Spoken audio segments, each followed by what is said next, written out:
হাজার ব্যথা বেদনার পরে ফিরে আসনি তুমি আপন ঘরে।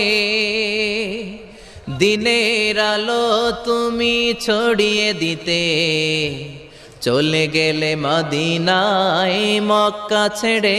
হে রাসূল তোমাকে ভুলি আমি কেমন করে। হে রাসূল তোমাকে ভুলি আমি কেমন করে। হাজার ব্যথা বেদনার পরে ফিরে আসনি তুমি আপন ঘরে। দিনের আলো তুমি ছড়িয়ে দিতে চলে গেলে মদিনায় মক্কা ছেড়ে। হে রাসূল তোমাকে ভুলি আমি কেমন করে।